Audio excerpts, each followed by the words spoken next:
There is a truth so powerful, so terrifying, that most people spend their entire lives trying to avoid it. They bury it in noise. They hide from it in distractions. They pretend it doesn't exist.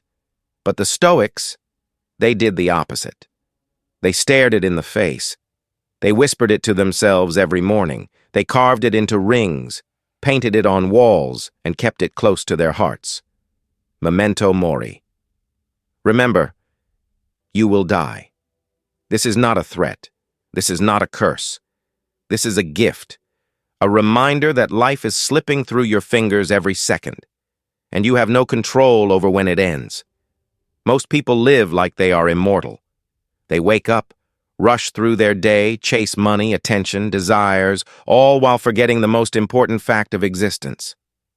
Time is not promised. Think about it. Every breath you take brings you one breath closer to your last.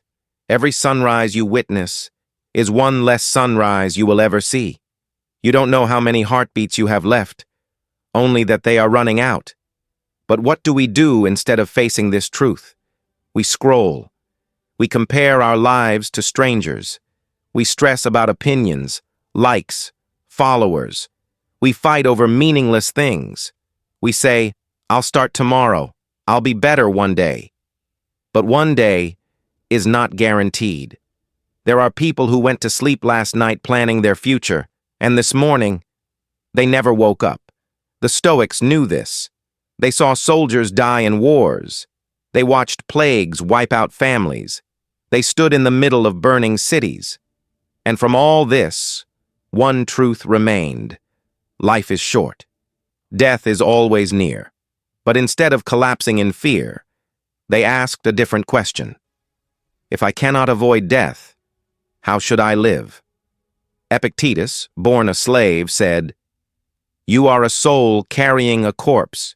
In other words, you are not your body. You are not your possessions.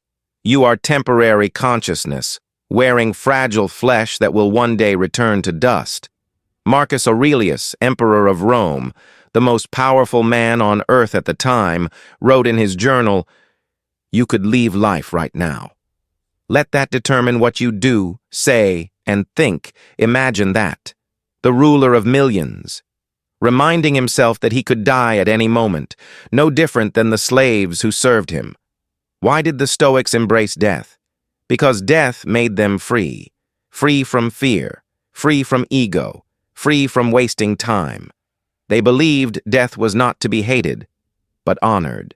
It was nature's way of reminding you, this life is not yours to keep. You are only borrowing it. So instead of crying about death, they learned from it.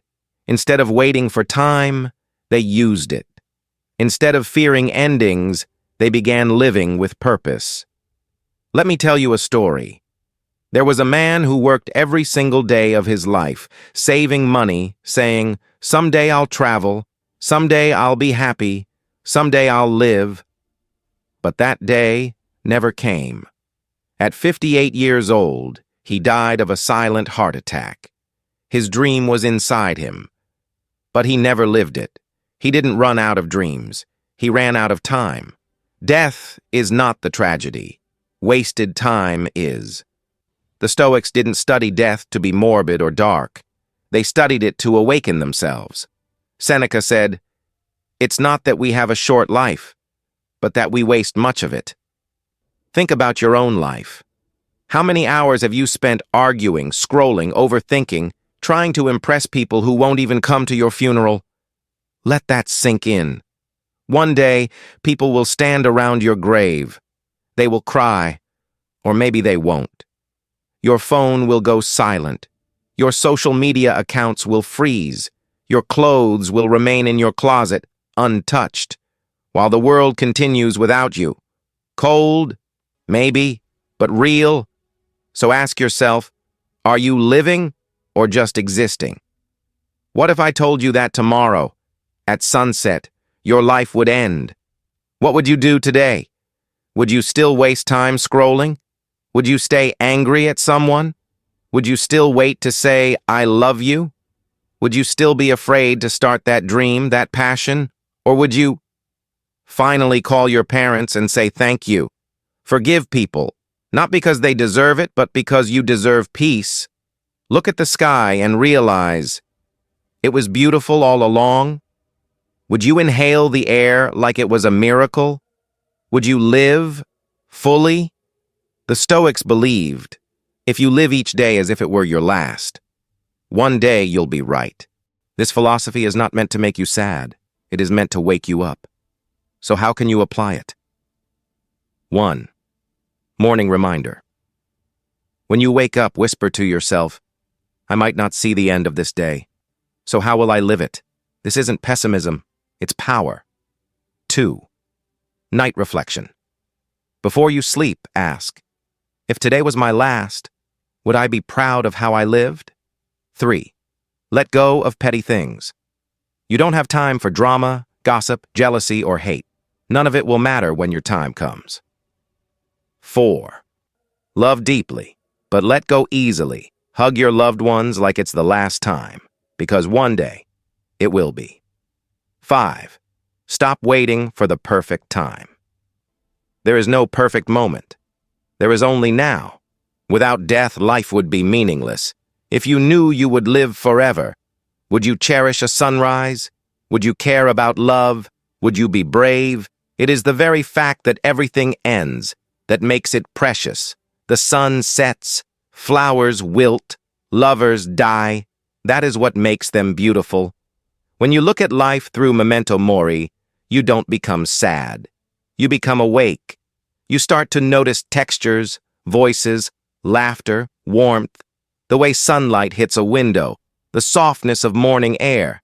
You start to say, I love you more. You start to forgive faster. You start to live instead of waiting. 7. Final words. Before the candle burns out. Death is not your enemy. It is your reminder, your compass, your greatest teacher. It does not say, be afraid. It says, wake up, before your last sunrise, before the candle burns out, before you become a memory. Live now, love now, forgive now, try now. Because there will come a day when the world continues without you, and the only question that matters will be, did you live while you were alive? If this message reached you today, it was meant to, not to scare you, but to shake you awake. So if you're ready to live with purpose, hit subscribe, like this video, and share it with someone who needs to hear this. Comment below, I choose to live fully, and I'll know that you heard me.